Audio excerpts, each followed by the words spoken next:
Hello, আসসালামু আলাইকুম। কি অবস্থা সবার? সবাই কেমন আছেন? আজকে আমি আপনাদের সাথে দুইটা আইসক্রিমের রিভিউ শেয়ার করব, যেটা আমাকে পোলার থেকে পাঠানো হয়েছে। একটা ছিল পোলার র্যাফিনেটো লাক্সারি আইসক্রিম মোকা ফ্লেভার, আর আরেকটা ছিল পোলারের রেড ভেলভেট। রেড ভেলভেট যেহেতু আমি আগে ট্রাই করেছি, সো আমি এখন আগে মোকা ফ্লেভারটা ট্রাই করতে যাচ্ছি। র্যাফিনেটোর ন্যাচারাল ভ্যানিলা ফ্লেভারটা আমার ট্রাই করা হয়েছে, যেটা টেস্ট আমার একদমই ভালো লাগেনি, বাট এইটা কিন্তু বেস্ট। আমার মতো যারা কফি লাভার আছেন তারা কিন্তু চোখ বন্ধ করে এই মোকা ফ্লেভারটা ট্রাই করতে পারেন। এটার টেস্ট নিয়ে আসলে আমার কিছু বলারই নাই, জাস্ট 10 on 10। আর এর মধ্যে কিন্তু ভরপুর চকলেট ছিল, যেটা কিনা প্রত্যেকটা বাইটে বাইটে মুখে পড়ছিল, খেতে খুবই মজা লাগছিল। ন্যাচারাল ভ্যানিলা ফ্লেভার কিন্তু আমাকে খুবই ডিসঅ্যাপয়েন্ট করেছে, বাট আমি বলবো এই আইসক্রিমটা কিন্তু খুবই মজার। আপনারা সবাই কিন্তু এই ফ্লেভারটা ট্রাই করে দেখতে পারেন, আপনাদের একদমই এটা খারাপ লাগবে। র্যাফিনেটো লাক্সারি আইসক্রিমের মোকা ফ্লেভারটা 1 লিটার ছিল 700 টাকা। সো আমি বলবো প্রাইস অনুযায়ী এর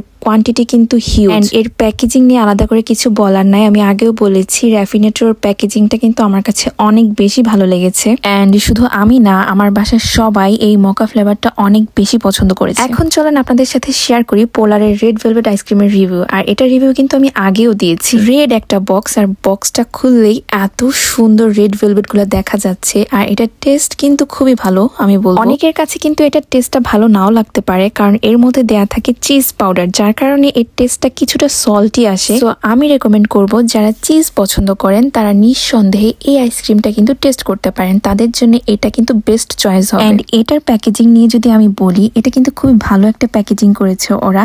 ভিতরে রেড ভেলভেট আর বক্সটাও একদম রেড, দেখতেই মনে হচ্ছে একটা ভালোবাসা। পোলার রেড ভেলভেট আইসক্রিমের 1 লিটার বক্সের প্রাইস ছিল 600 টাকা, আর প্রাইস অনুযায়ী এটারও কোয়ান্টিটি কিন্তু অনেক। এন্ড এটাকে যদি আমি রেটিং করি তাহলে দিব 9 out of 10। দুইটা আইসক্রিমই আমাদের সবার কাছে অনেক বেশি ভালো লেগেছে, দুইটার টেস্টই কিন্তু খুবই ভালো ছিল। By the way, thanks Polar brand, and thanks to all of you. আল্লাহ হাফেজ।